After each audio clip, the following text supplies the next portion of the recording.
satisfy. More knowledge brings more sorrow. There's nothing new beneath the sky. Birds and blooms and time with family are more beautiful than diamond rings. Take a breath and thank the Lord. There's joy in the simple things.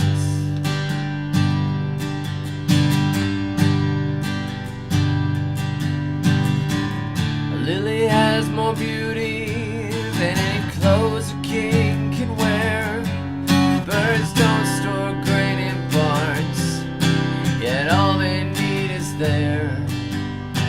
The days are short and fleeting, clouds race across the sky. There's nothing in everything, 'cause things don't satisfy. Wild blueberries in the pines and egrets on the wing. Take a breath and thank the Lord. There's joy in the simple things.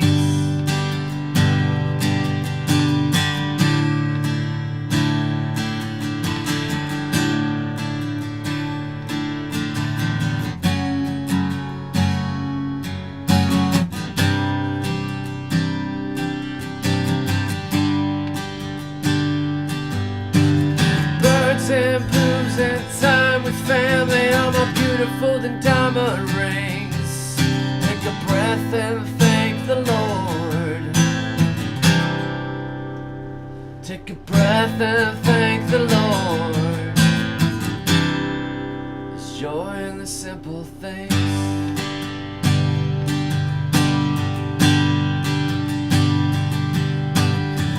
Enjoy the sun and enjoy the rain. Enjoy your children and your wife.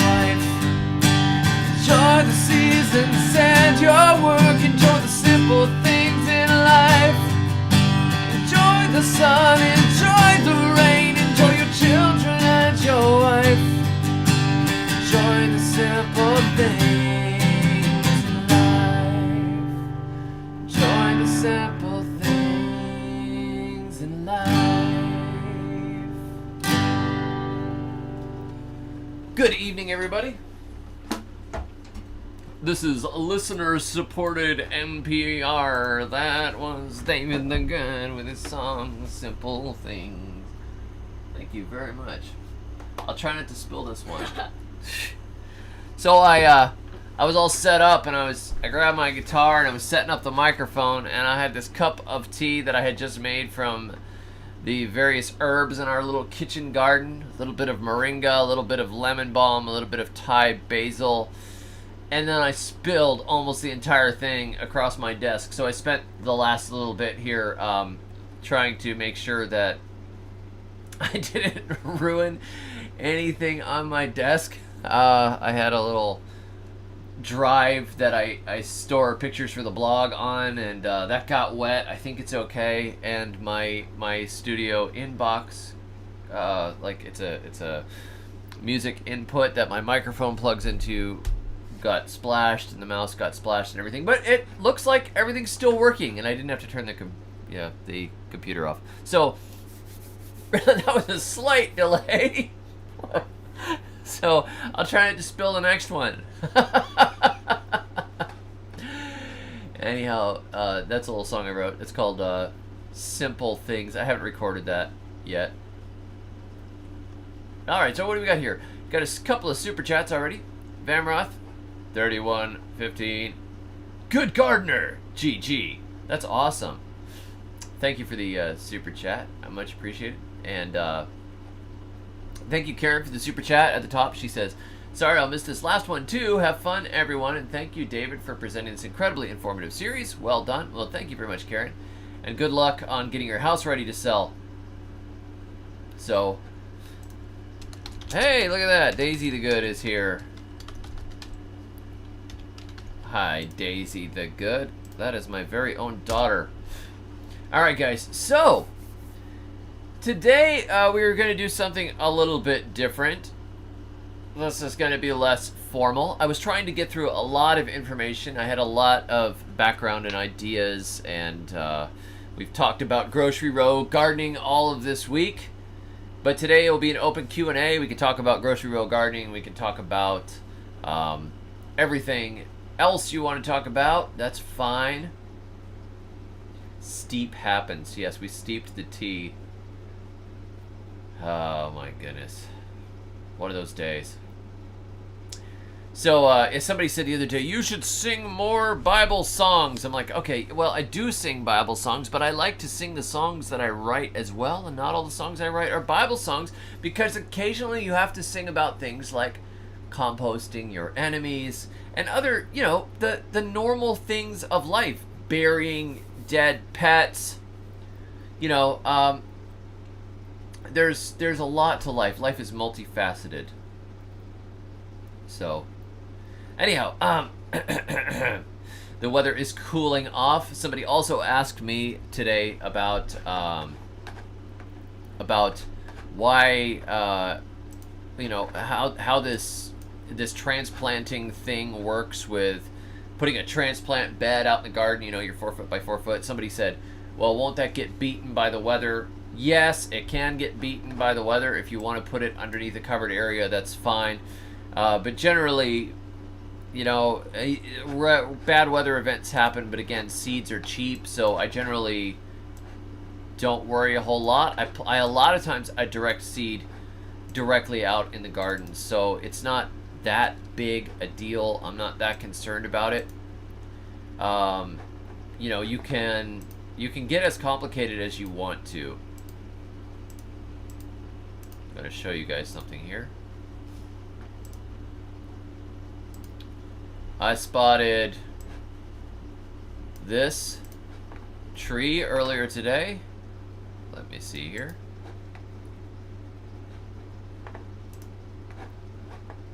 And I wanted to show it to you guys. Look at this beautiful tree. So this is obviously, if you know this, you know this tree. This is a chestnut.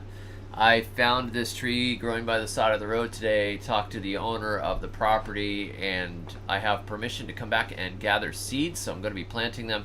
It's a really particularly beautiful chestnut, quite an old tree, very, very productive, so we're going to be starting a bunch of seeds from it. But it was just really exciting to see a chestnut down here in lower Alabama.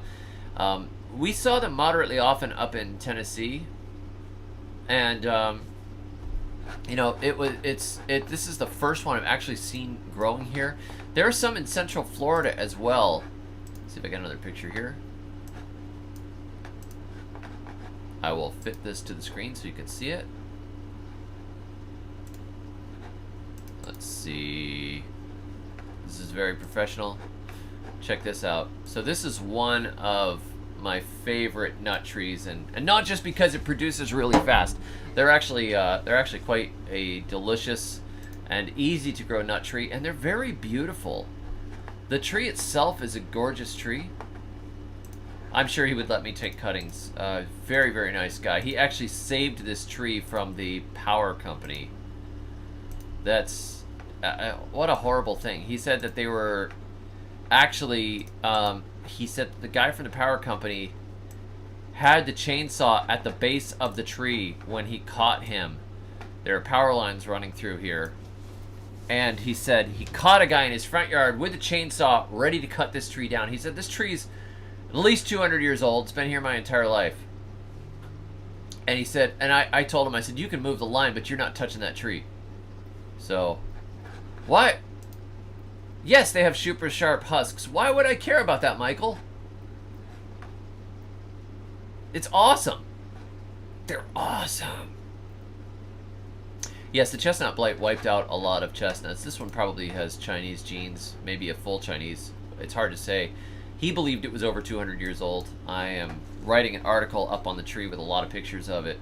So, I just love them. They're so cool. So, that's one of my favorite trees. That's one of the ones I write about in the new version of Create Your Own Florida Food Forest. Because you can actually grow them down through North Florida. And, yeah, Carolyn says we have Dunstan chestnuts here in Florida. That is actually, Dunstan chestnut, which is a cross. It has Japanese and it has Japanese, Chinese, and American genes in it, so it's tolerant to the chestnut blight that wiped out a lot of the chestnuts in the United States. But anyhow, I saw this. No, they shouldn't have Jugalone. They're not in the same family. Actually, chestnuts are in the same greater family as oaks. And we're like an oak. They're just beautiful. Yeah, Michael says they're awesome. You just don't want them near the front door. Right, I just figure it's kind of, it's obvious. Like, they'll destroy your feet. But I think it's kind of nice because they seem to protect themselves pretty well from squirrels, you know. So anyhow, as you probably noticed, this live stream, the image that I put up, this thumbnail is beating a dead horse.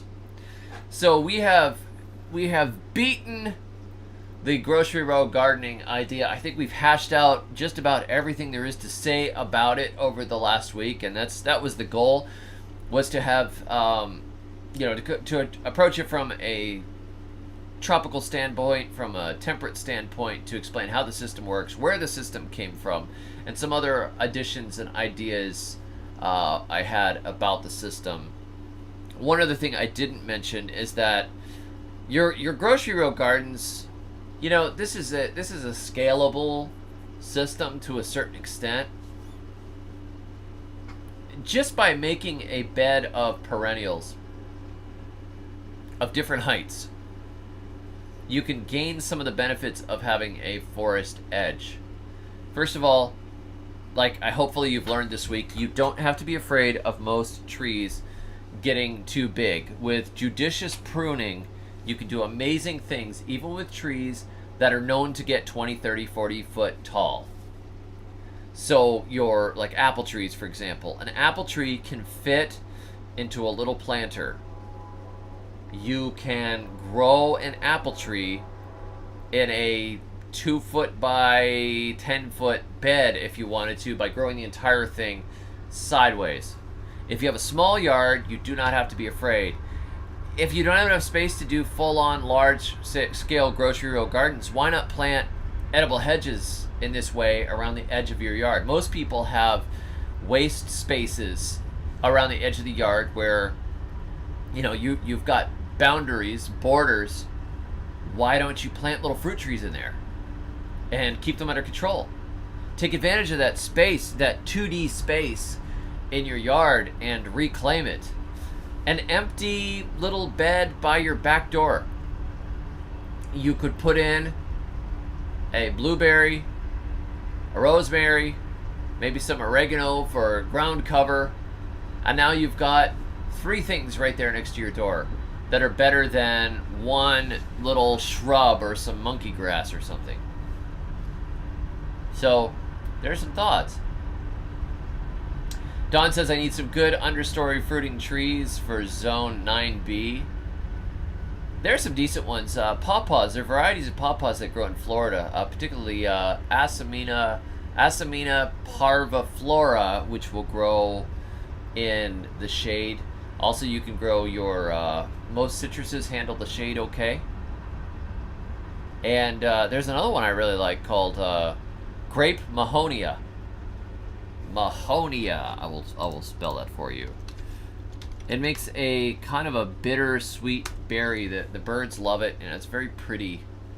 Sometimes it's got different names like holly leaf mahonia and things like that. So I don't think you need 3 blueberries. You can keep blueberries short though, they prune very easily. I believe that blueberries are generally self-pollinators, though the rabbit eyes may not be. I think the rabbit eyes aren't, but the southern highbush are.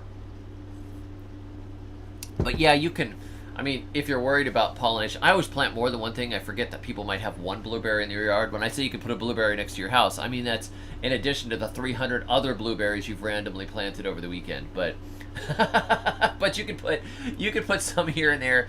If you've got more than 1 or 2 in your yard, you know, if you got a couple in your yard, the bees are going to find them and they'll visit each other. Oregon grape, there's another name for it, Sarah. Good job. Good job. got smart people here. Smart people. Don says that katuk is an edible hedge. Yes, you could do a bonsai apple tree.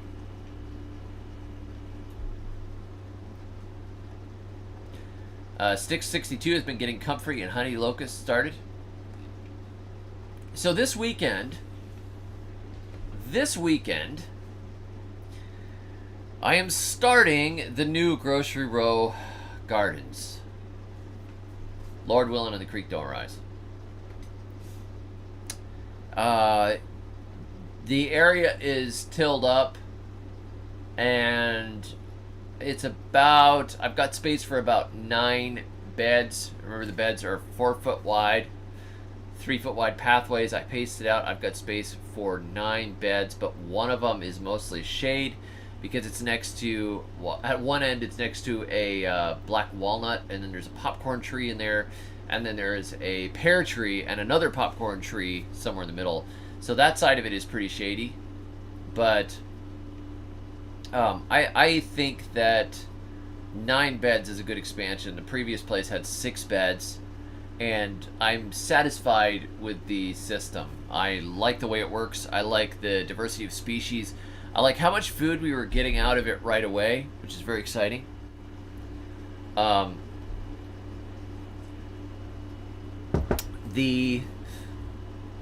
The big thing, I think, for us is trying to transplant the previous system over here. I'm not going to be able to transplant all of it. Some of those trees are pretty big, and I know that the landlord wanted to keep some of them, and so I'm going to be transplanting around them and kind of rebuilding the system as best as I can. So, and I don't really, I'm kind of waiting. I'd like it to be a little cooler, and I'd like to have the water out there to make sure that I can water it in. If we get, you know, if I transplant a bunch of stuff and it's a few weeks goes by, that's not good. The other problem is that a lot of the stuff in the current Grocery Row Garden system is tropical. So having that tropical, a lot of those tropicals should not be transplanted right now. They should actually be planted in the spring so they have a strong root system before the freezes hit. So they've got 6 months of growing at least before a freeze hits them, because they're going to die back to the ground, and if they're just recently planted, they're less likely to live when they come back. So Tim says our soil is close to neutral pH. What's the easiest way to lower pH in a section of a bed? Elemental sulfur. Add elemental sulfur or dig in rotten pine bark. Rotten pine bark lasts quite a while too. So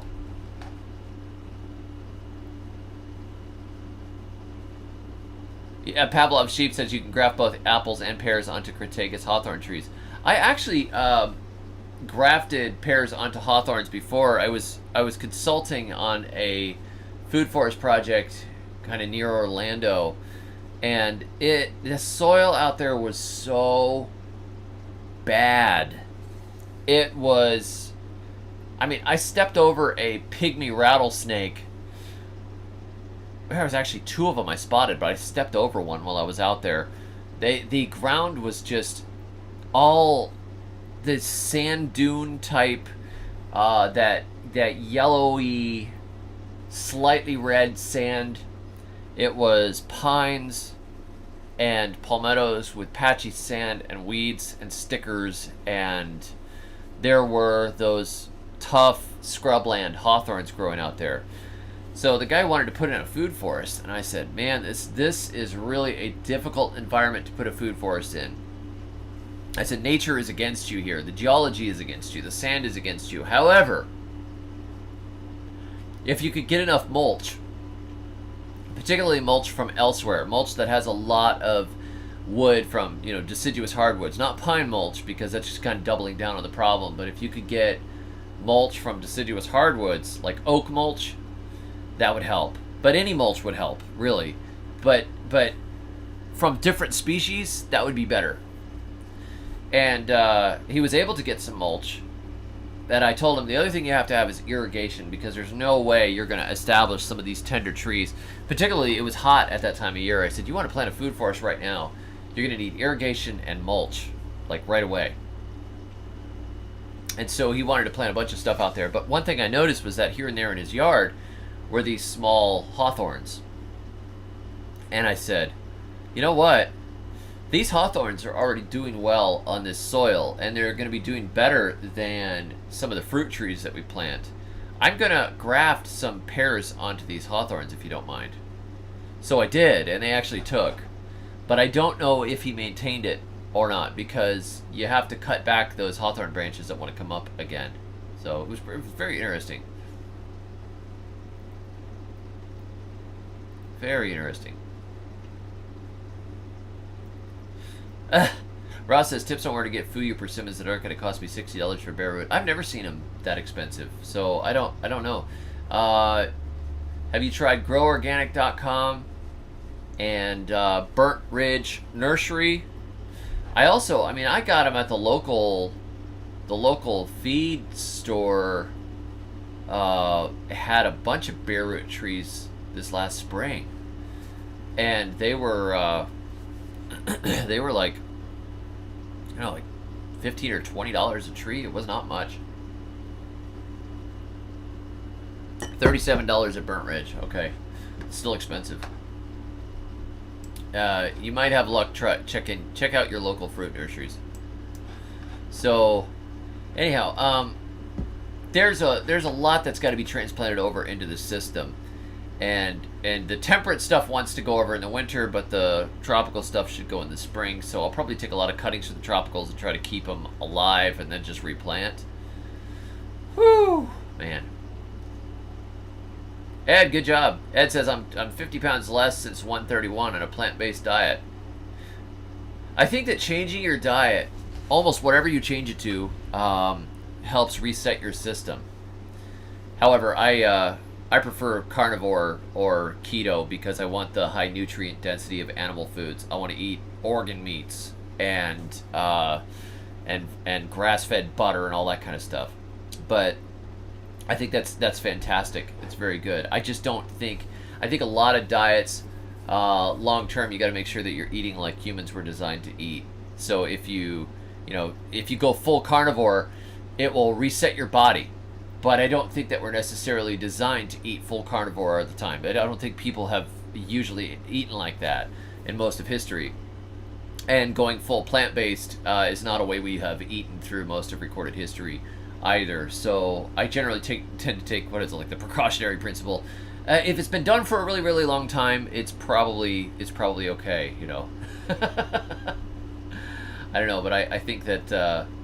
I think it's fantastic that you're losing the weight. It takes a lot of discipline to not eat like everybody else, and it's very good for you.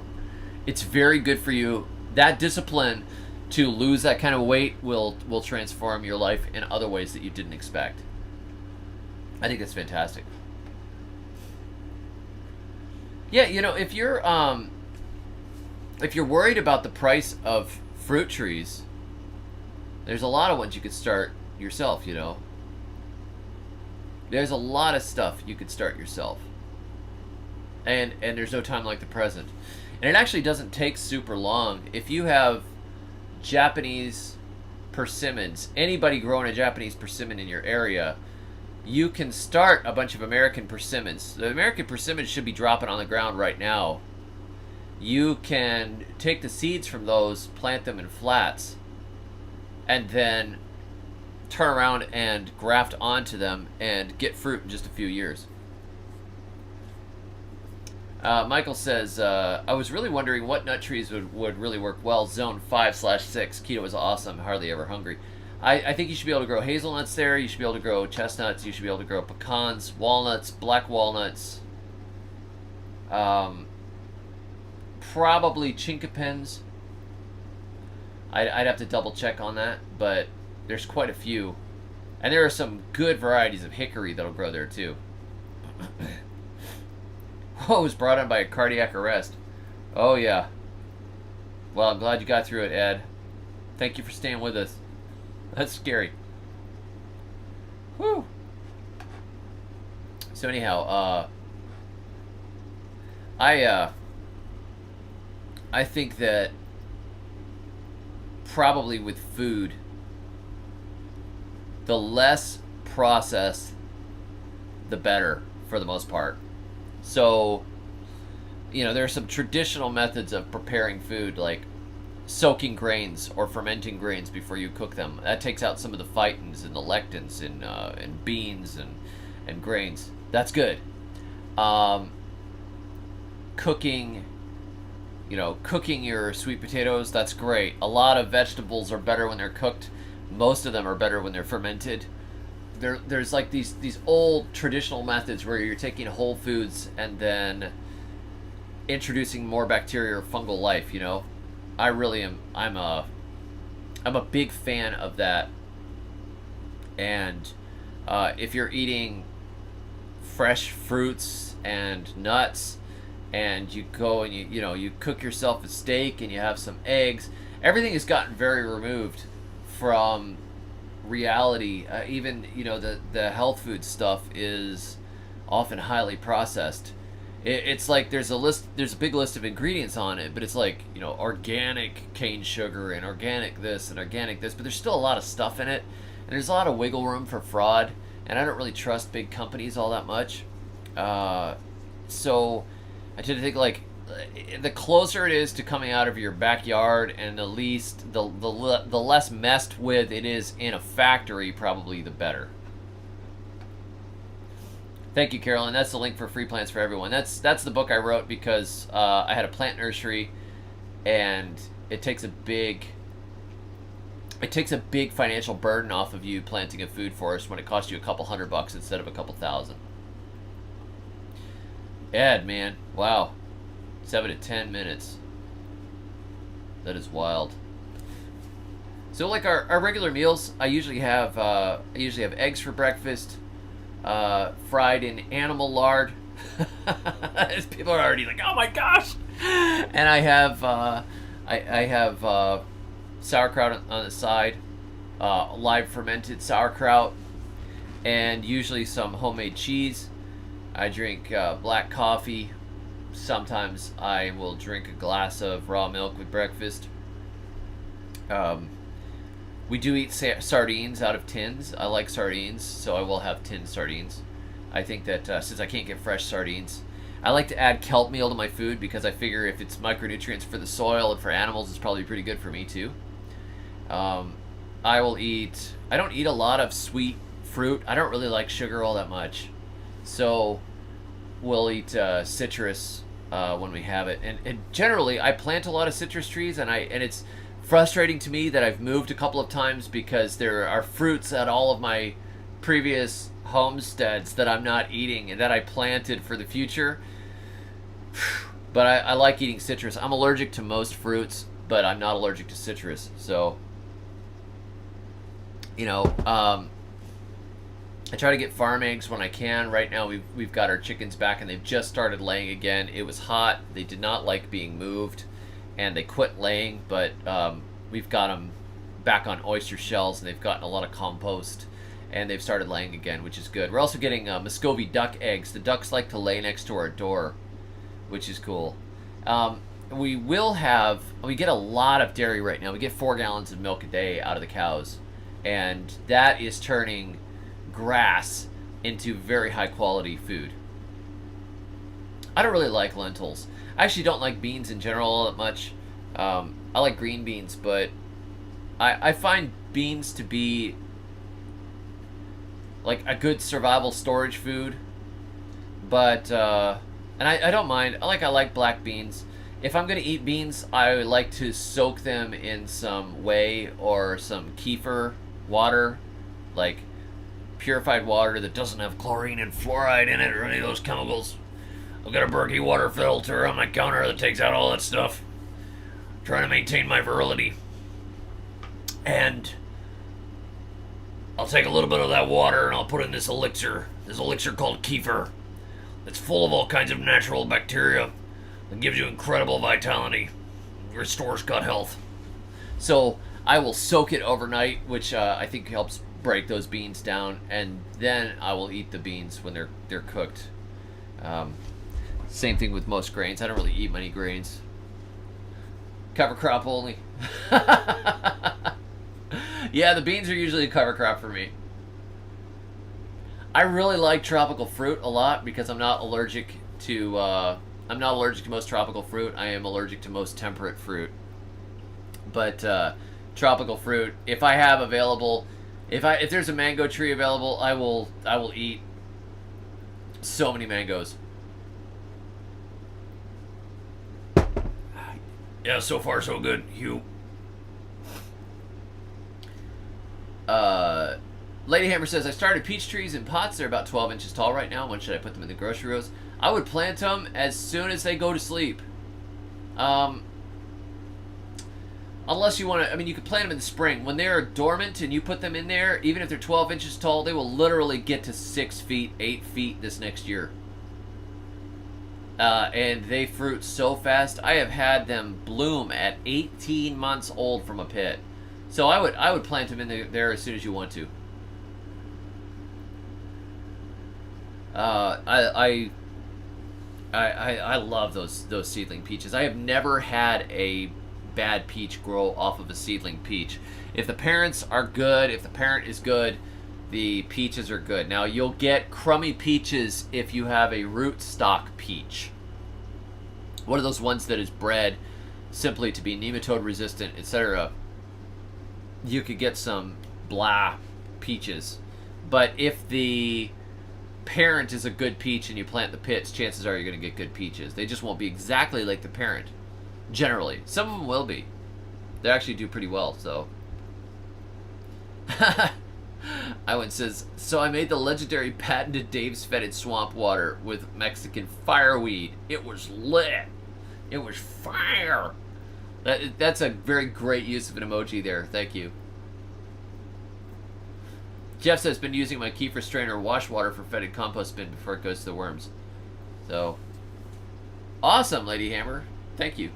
I love growing trees from seeds. It's fantastic. I mean, I'm going to be doing a whole bunch of chestnuts. I'm excited about that. I'll probably do 100 pots of chestnuts. They're so easy to grow. Easy to grow. Beans and cornbread. Okay, you would get me on that one. I would eat that. Especially with butter on the cornbread. But the question is, do you make the cornbread sweet or not? Do you put sugar in your cornbread or not? Can we take a poll? Let's see. Let's do this. Sugar in cornbread. Let's see. Sweet. No, let's do it this way. Sweet cornbread, yes or no? Ask your community. Let's see how that works. Answer in the poll. This is very important. We are doing science.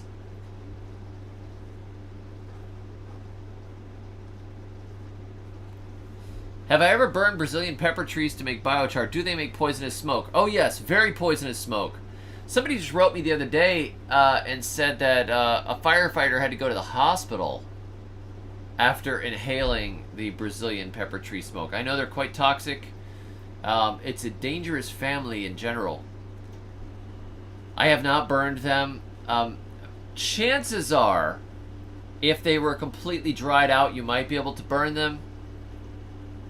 But I would be more tempted to do them in a smother method. I would not want an open burn of Brazilian pepper trees.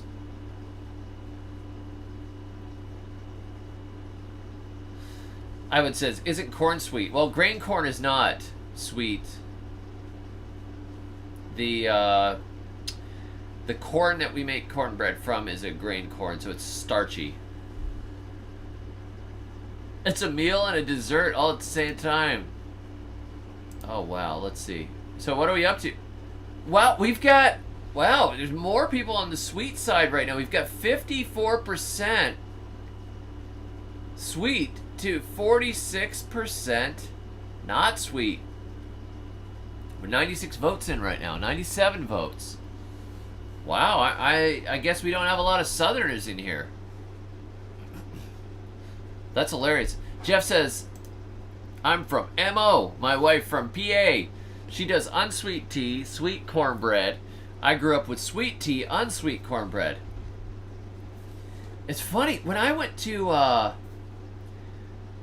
Missouri, they served unsweetened tea as the standard. They had tea almost everywhere, but it was unsweetened, which I think is fantastic. I don't like sweet tea. I don't like sweet tea. And I like, if I'm in a restaurant here in the South, I gotta be quiet. I told him, what would you like to drink? Unsweetened tea, please. One unsweetened tea. I'm like, don't yell it. They'll know. They'll know. They'll come after me.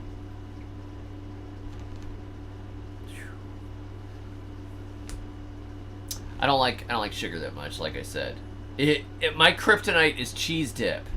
Cheese dip would get me. I can't do it. You says, I went with honesty versus what I know I should eat. Red radar. 60% of Americans are obese, so it makes sense that people would choose sweet bread. Yeah, I know. I know. It's just, I'm just asking a question, throwing it out there. Okay, so my grandmother would make cornbread and it was sweet. When I married my wife, her family is Southern. I grew up in Florida, but I grew up in South Florida, and my grandparents were from upstate New York and moved to South Florida. So they brought their upstate New York ways with them. And South Florida is a very weird place. It's not really the South. It's a bizarre mix of cultures in a big city. And so when my grandma made cornbread, it was sweet. It was sweet cornbread. And she made unsweetened tea, but then she would spray saccharin into it when she drank it. But she made it default not sweet, but for some reason they thought, like, they had these little plastic bottles of saccharin on the counter. It would squeeze the saccharin into it, a couple of shots of saccharin. Ugh, gross. Gross.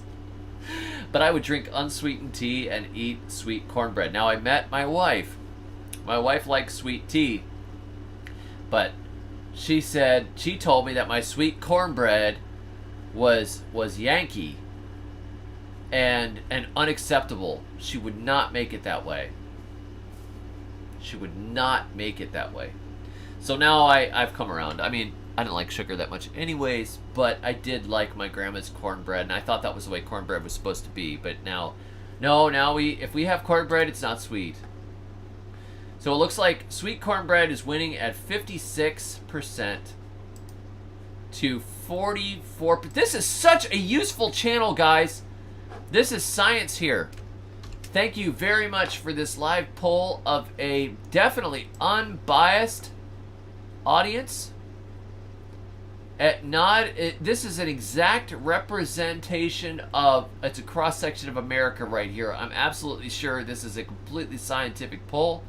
At least as scientific as the ones that they do for the presidential elections. There we go. I'm taking a photograph of that. 129 votes. 57% sweet cornbread to 43% not sweet cornbread. That's something else. That is something else.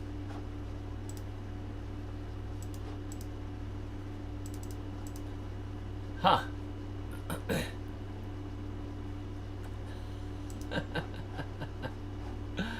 Alright, so I'm going to end the poll here. We have 133 votes.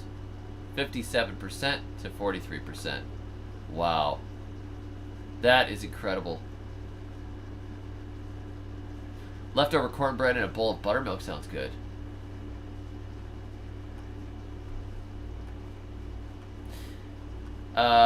Bill T21 says, I'm a native from the Adirondacks. Grandma made unsweetened cornbread. Way now. Hey now.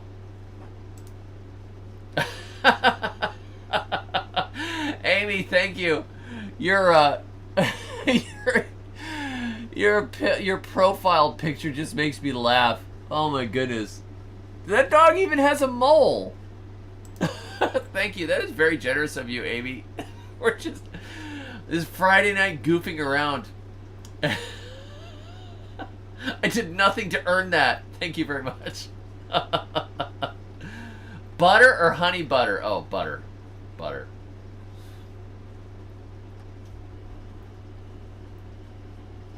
I like to grow my own corn, and we have made cornbread and grits from our own corn, and it is excellent. However, I have never successfully nixtamalized corn, which is on my list of things to do before I die. I've got to figure that out, because if you don't nixtamalize it, corn has actually got some anti-nutrients in it.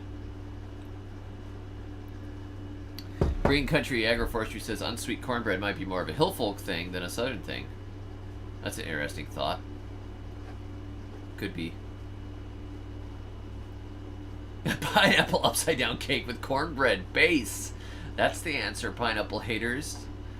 Oh my goodness, it's hilarious. Karen says, I'm a Yankee. Husband is from Sweet Home, Alabama. Husband loves my sweet cornbread. If you give a southerner a chance to eat more sugar, he will. You gotta know that. It's like there's only a couple of holdouts. There's only a couple of things they haven't put sugar on yet. And when they figure it out, they will. Watch it. I bet you that dusting fried chicken with powdered sugar will become a thing. It'll become a thing. If there's a way to put some more sugar into it, Southerners will do it. I swear, like, 2 out of, let's see, probably 5 out of every 2 people have diabetes here. It's amazing. Cornbread in the bowl with beans on top, then topped with hot sauce and raw onions. That sounds fantastic. That's really good. I love these regional differences. It was very interesting driving across the United States and going from place to place. When I went through Illinois, the roads were terrible. Terrible. I just go over the border and it's like, oh my goodness, Illinois, what is up with you? And you go in, we went into the little welcome center, and there's this heavy guy in a mask behind this bulletproof glass, and he's behind a counter, and I'm like, wait a minute, is he still in the middle of the pandemic? I thought we stopped doing that. But no, it's still serious there, and there were police everywhere. And then I go over to Missouri, and I see multiple people with open carrying guns on their hips, and I didn't, but I could buy whiskey in the gas station. You just go in and there's a liquor display in the middle of the gas station. That is so weird. Alabama, you can't do that. Alabama, I mean, they're like, restrictions? What restrictions? You know, when it came to the pandemic, it was like, whatever. After a little while, it was like, yeah, we're done. Yeah, we're done, you know. We're going deer hunting and watching football. It's like all they do is deer hunting and college football. Big deal. Big deal. But they just get tired of this stuff and they stop. But, well, you could never. Oh my goodness. Liquor? I mean, people drink, but there's a huge Baptist anti-liquor type of an element here that is super strong. I was talking to the owner of a distillery, and man, the stuff, the hoops that he had to go through, and the raids, and the different government entities that tried to shut him down and that even took over his place for a while, it's wild. That freaks them out. But you can open carry, and you don't need a I think in some counties here, all you need is a license for a septic tank, and you could build your entire house without an inspection. You just go down into Florida, there's no way you're building a house without inspections. There's no way. You've got to have a ton of inspections all the way around. But the regional variations are fantastic. I think it's great because you can pick where you like, you know, and settle. Very, very cool. I like going from state to state and seeing how it works. Illinois had a lot of beautiful farm country, though. I mean, man, I think it was all corn. Tons and tons of corn and soybeans, but a lot of those old farms are beautiful, beautiful. And we went to Metropolis and got our picture next to a giant Superman. Jeff says, did the Logan Labs test, bought the minerals I needed from local hydroponics supplier, intend to do 1,000 square foot tomorrow. Thanks for the demonstration. Your pragmatic approach has given me the kick I needed. That is so cool. Let me know how it goes, Jeff. Good work. Chad sends a super chat. Thank you very much. I appreciate it.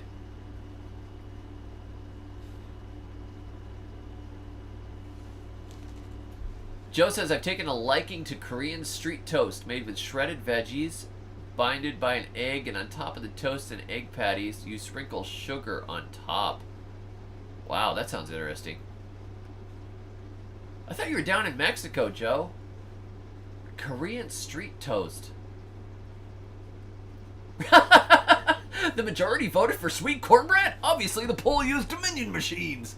That's hilarious. Don says Lauderdale County in northwest Alabama was dry. It's very interesting. It's all over the place. Like the cultural differences are something else.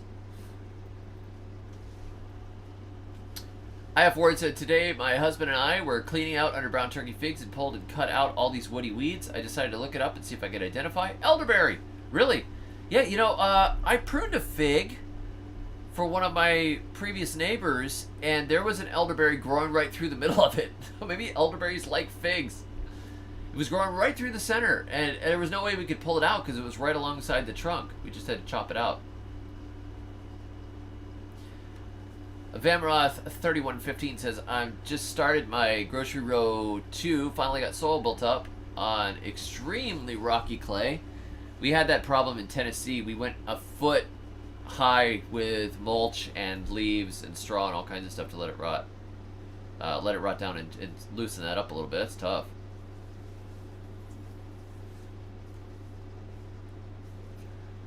Rosehaven says, in our country, you have to get a permit to put up a fence. Ouch. You got family in Metropolis? It was a pretty cool place. Yeah, Monkey Food Garden says, unfortunately, one city in Illinois governs the whole state since 95% is farm. That is a problem. There's a very big difference in the way city people think compared to country people. There were a lot of city people that got transplanted out to the countryside in Florida and then would try to control the area when they moved in. So you get these HOA type communities on former farming areas, and I called animal control. I had somebody tell me, I called animal control because my neighbor's chickens got in my yard, so I called animal control on it. I'm like, why would you do that? I don't understand. I mean, I understand it's annoying when somebody's chickens get in your yard or something, but for goodness sakes. The first thing to do is call the government on them, you know? It's like, no, go talk to your neighbor. Go make friends with your neighbor, if at all possible. Try to be as neighborly as possible. And a lot of people just hate food. I mean, they hate the idea, you know, or they don't like that you are raising your own meat. Oh, that one really gets people triggered. Or they'll say, oh, those fruit trees are so messy. There was a guy next to a food forest project I worked on who kept complaining to the owner that leaves would drop in his yard from a fruit tree until finally the owner just got upset and cut the fruit tree down because it was so much trouble. The neighbor was just bugging. Just bugging her. I was, that's terrible that you have to cut down a fruit tree because your neighbor doesn't, I mean, the neighbor had just a blank patch of grass. That's it. We need harder times, I think. We need harder times so people realize the value of fruit trees again. People will starve over their manicured lawns. That's right, Earthling True. That just bugs me. So crazy. Hello, Crazy Daisies. Oh my goodness. Yeah. I mean, if you grow your own food, it's almost a rebellious act at this point. And the more food you get off of your land, the less you are controlled by the system. The less you're tied in, the more you say, you know what, I don't need that city stuff. I don't need that city stuff. I don't like it. And I'd say there's a lot of people inside of the cities. The bad people, the annoying people that get into your business and are nitpicks, there's plenty of them. But they are over-represented because they're obnoxious. They are obnoxious, and so you look and you go, oh, these people, everybody in the city's a moron. But not everybody's like that. There are plenty of, little urban farmers and people with little gardens and stuff inside of the city but it's much more of a battle because there are many more of those people that just don't get it in the city. People that are like babies. Everything they do is taken care of for them by somebody else. They've got magicians that they call. They have the electric magician who comes and fixes the electricity, and they've got the water witch that comes to fix the plumbing when it breaks. They have the lawn sorcerer come by and spray potions to make the grass stay green and to keep the chinch bugs out. They've got the mechanical mage who fixes their car. There's all this sort of stuff going on where they don't really understand how a lot of these things work, and they go to a job and they consume and they watch a lot of streaming TV in their air-conditioned apartment or house, and they don't really produce. Everything in their lives is reliant on all kinds of little complicated supply chain things they don't understand at all. It's difficult to for people like that to ever think that how fragile the entire system is, or to see what the value of a fruit tree is. I mean, I've had people tell me, I don't like fruit trees. They're messy. They're messy. That's food. That's food. I mean, if you don't like the fruit, give it away. I'll tell you what, I'd rather have fruit from a backyard than fruit from overseas that's been shipped and handled and gassed and sprayed and traveled thousands of miles. Can you imagine if even 1 out of 10 people on each street, a stubborn minority, would fill their yards full of food? So seeing fruits and nuts and vegetables growing in neighborhoods became common. We did get nice comments when we lived in the city from neighbors that would come by. They would come by and say, oh, that garden is so beautiful. My grandma had a garden like that. Or I wish I could garden. Or I love to garden. So I would give away produce. We gave away pears. We gave away all kinds of stuff. That was when I was in Tennessee.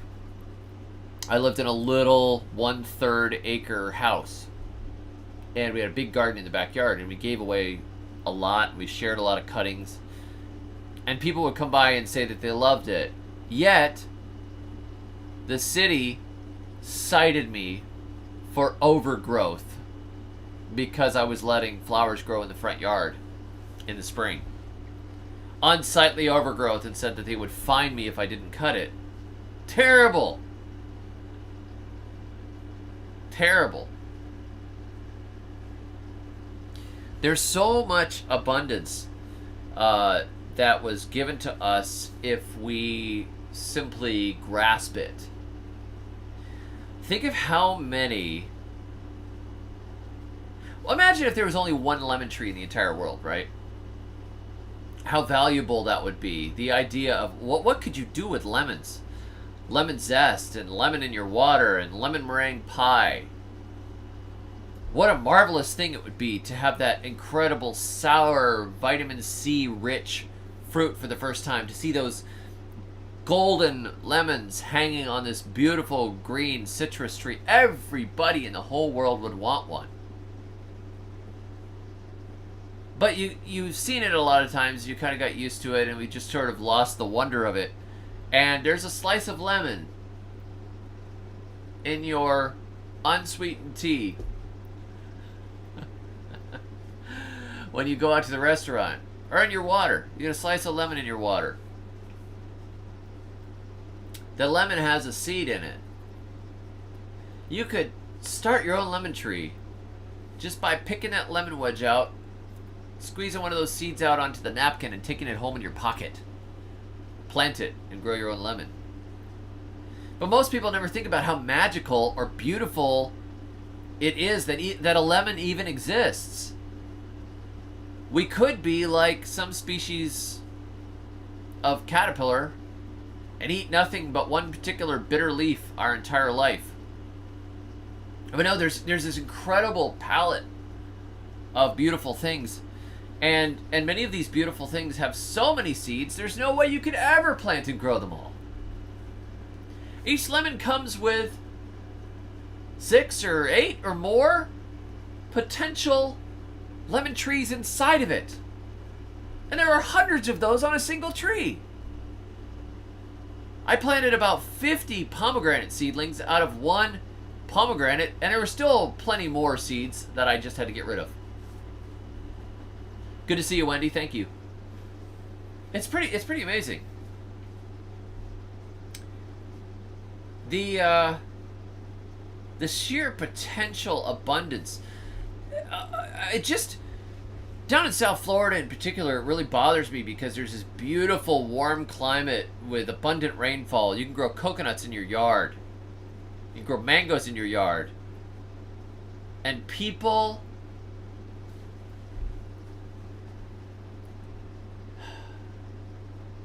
They have St. Augustine grass and concrete in a couple of fake pots that look like they're made out of concrete, but they're actually foam, and they're expensive.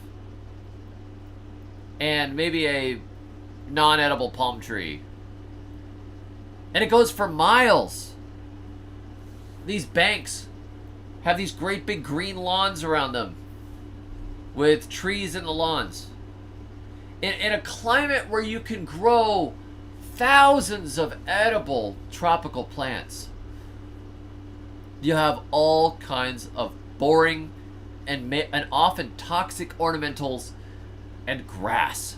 Grass in an area that is basically begging to be tropical rainforest again.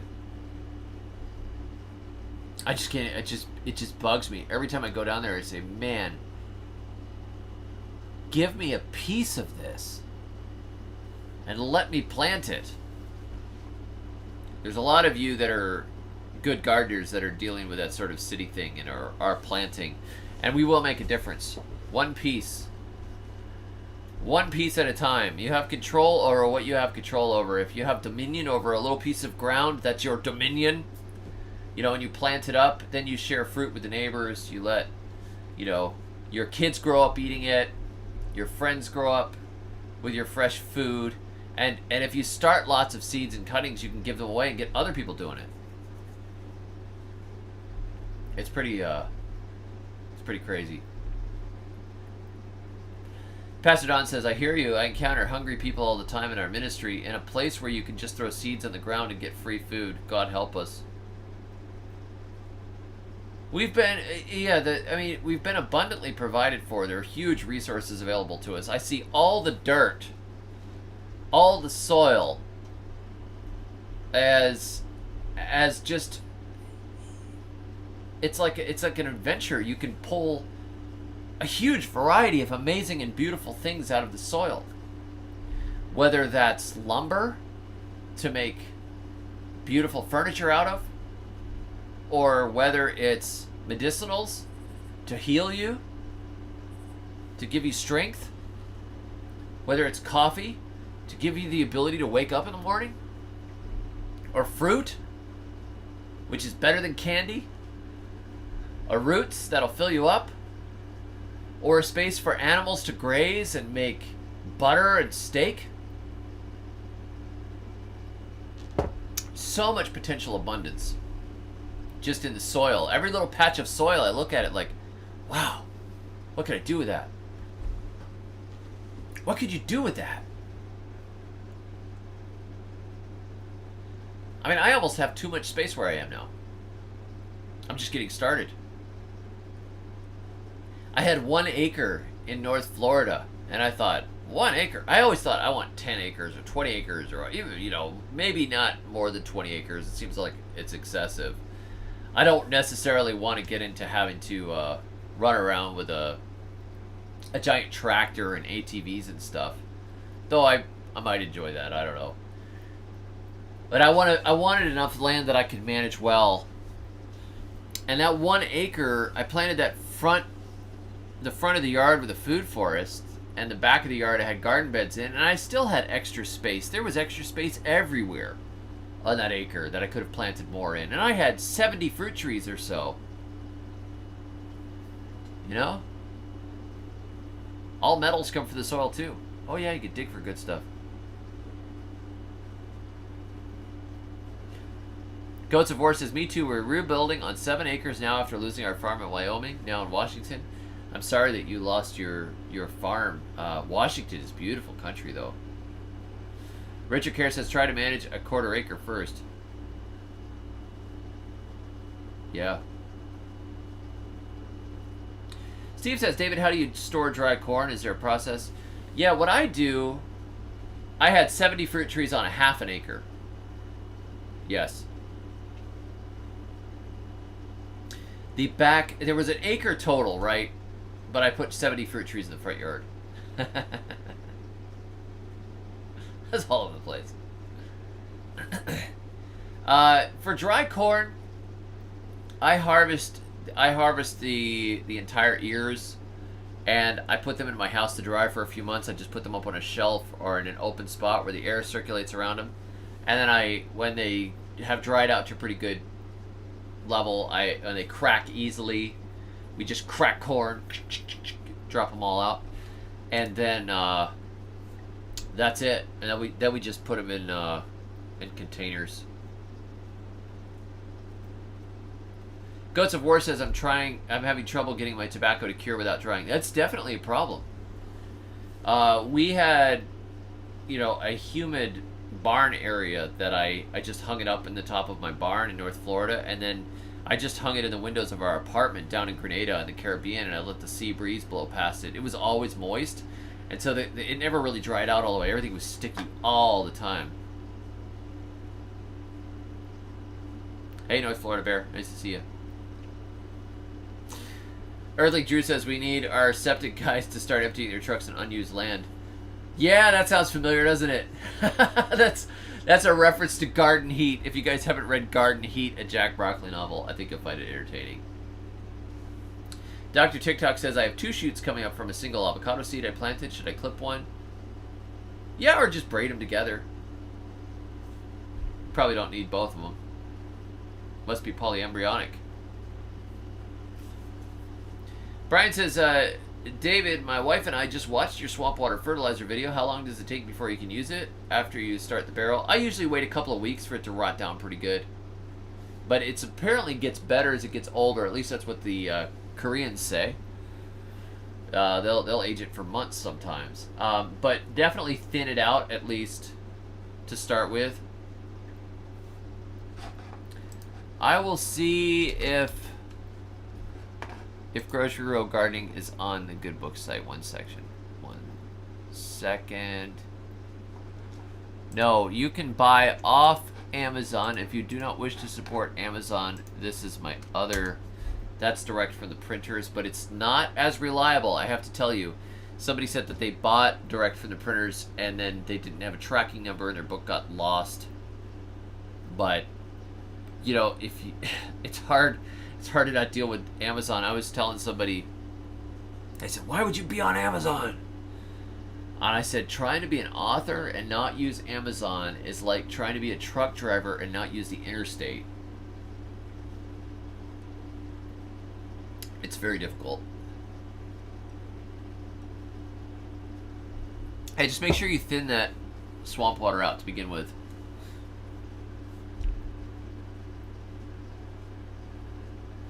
Will swamp water help with nematodes? I'm not sure. Possibly. I had a bed that had nematodes in it once, so I did make swamp water, but I put in every poisonous plant I could find in the swamp water and poured it over the bed. Like every poisonous plant that I had in my collection, from spurges with milky sap, cassava, which I knew had cyanide in it. I put in everything. I can't remember what else I put in, but it was like 4, 5, 6 different poisonous plants, and I watered the bed with it. I don't know if it helped or not.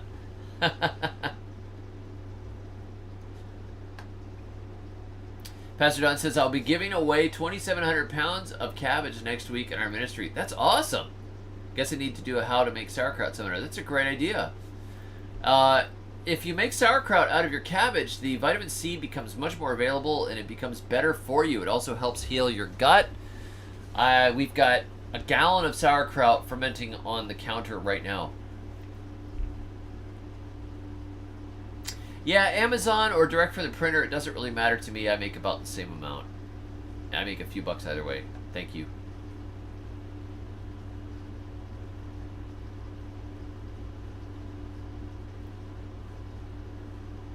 Free solar aerated swamp water. I like the idea. I've considered doing the swamp water aerated and non-aerated and testing it side by side, but I haven't gotten around to it yet. It sounds like work to do that. Jeff says, I have tons of black walnut trees. What can you graft to them? I don't know if other walnuts will graft onto black walnuts or not. I'm not sure. I can't tell you off the top of my head. They may be one of those ones where you can only graft other walnut onto walnut. You know, like you could graft better black walnuts onto those black walnuts because they're a different species. But, interesting. I'm not sure.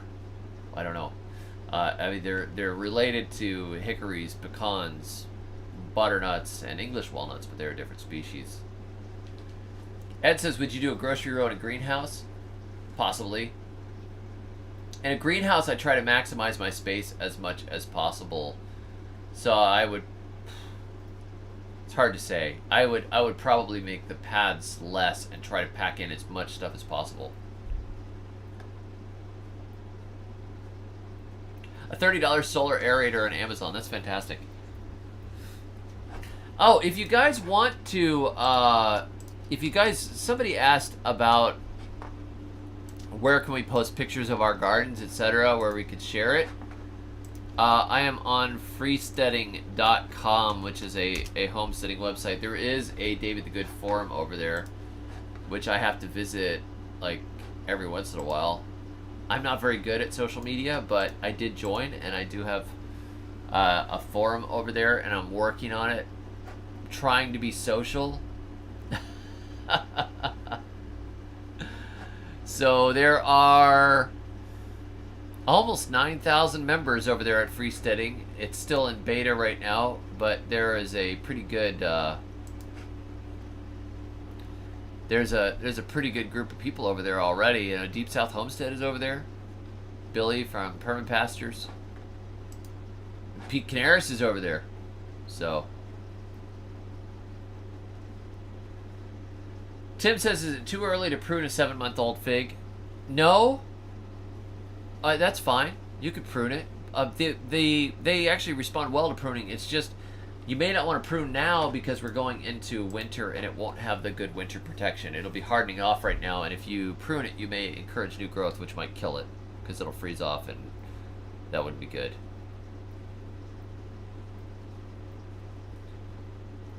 So anyhow, guys, I am going to call it.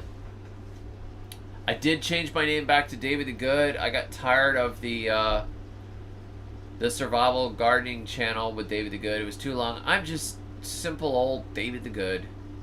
So I changed it back. And I think actually probably I think I'm not verified anymore. So now I could be anybody. Because it unverifies you when you change your name. So YouTube has to go and manually reset my channel to make me verified again, so I have my official check mark. So currently I'm a nobody, I guess. I put the link for free studying just up above. Right here. Too many Yankees voting for sweet cornbread, Matt says. I'm sorry, some of my people, that we moved, we moved south and we changed everything. Carpetbaggers, complete carpetbaggers. Mr. Prigioni is not over there yet. I should probably have a conversation with him. He's from New Jersey. Goats of War says that's why we changed our name from Capra de Belli to Goats of War. I don't think people were getting it. Yes, I understand that.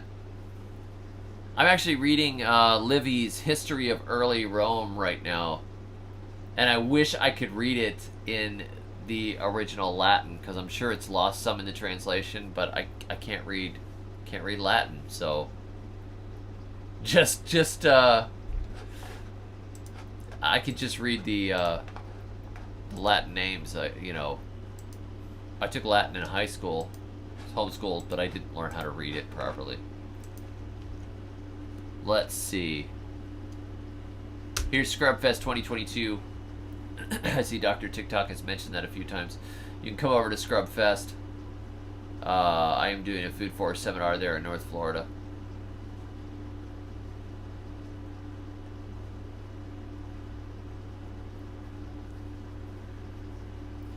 Let's see, where are we? North Florida Bear says, added one of your songs to our playlist. Keep a smile on my face. Very catchy. Absolutely.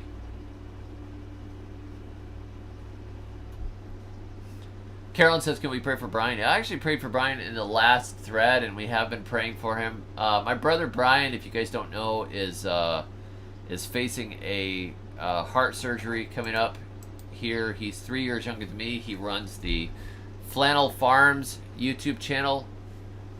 3 kids. He's a firefighter. He's like the all-American hero type. He's a better man than I am. So if you could send up a prayer for Brian, that would be much appreciated. He's that's pretty scary.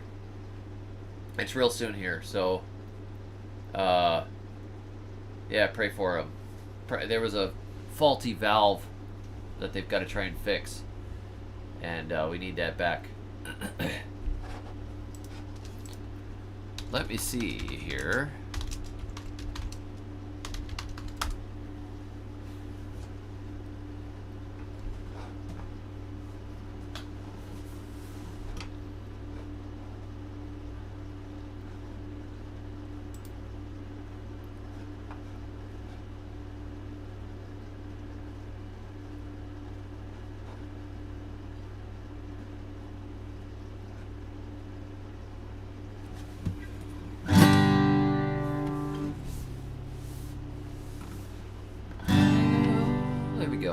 I heard an old story, how a Savior came from glory, how he gave his life on Calvary to save a wretch like me. I heard about his groaning, of his precious blood's atoning, and I repented of my sins and won the victory.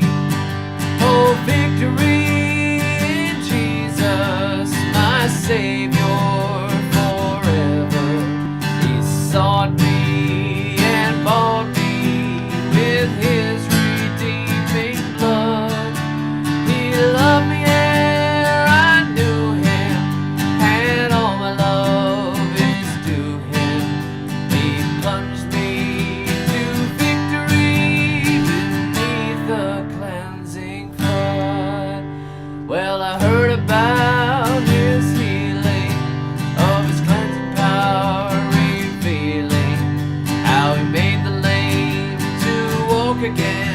and cause the blind to see. And then I cried to Jesus, come and heal my broken spirit. And somehow Jesus came and brought me the victory. Oh, victory in Jesus, my Savior forever. He sought me and bought me with His redeeming blood. He loved me ere I knew Him, and all my love is due Him. He plunged me to victory beneath the cleansing flood. Well, I heard about a mansion He has built for me in glory, and I heard about the streets of gold beyond the crystal sea, about the angels singing and the old redemption story, and some sweet day I'll sing up there a song of victory. Oh, victory in Jesus, my Savior forever. He sought me and bought me with His redeeming blood. He loved me ere I knew Him, and all my love is due Him. He plunged me to victory beneath the cleansing flood. Played that song at my grandmother's funeral. She said, when I die, play Victory in Jesus, because that's just the beginning for me. So we did. Thank you, North Florida Bear. Much appreciated. Lady Hammer says, more series like this next week. We are going to be doing a, let's see, where are we? I have a schedule. That's crazy for me, man. I have a schedule. Our next Goodstream University series will be covering plant propagation. And we will talk about seeds, GMO versus heirloom versus hybrid versus landrace, etc. That'll be one episode. Then we will talk in our second episode about cuttings, air layering, division, tip layering, etc. In number 3, we'll talk about grafting. In number 4, we'll talk about starting a backyard plant nursery. Number 5, we will talk about how to sell your plants, marketing. And then we'll do an open Q&A on plant propagation. So that's the next thing I have planned. But I probably won't do that this next week. We may do a couple of live streams this next week. We may or may not. I have to catch up on some stuff. The new homestead and trying to do everything has been... It's busy. It's a busy time, and we're putting the fall gardens in. So we'll probably skip a week and then do it the next week afterwards. We'll go right through it. So it ought to be very interesting. So anyhow, you guys, have a great Friday. Great rest of the Friday. Great weekend. I hope you all get some gardening done. Thank you for joining me. Thank you all for the super chats. I appreciate the tips. And it was a very unstructured show compared to what I've been doing this last week. So thank you for the super chats. Thank you to the members and for everybody that showed up this evening. If you're interested in grocery row gardening, I think I've beaten it to death. So, check out the booklet, and then you probably won't learn anything else from the booklet, but you will have a physical booklet. So, nice to see you all. Have a great evening. God bless. And until next time, may your thumbs always be green.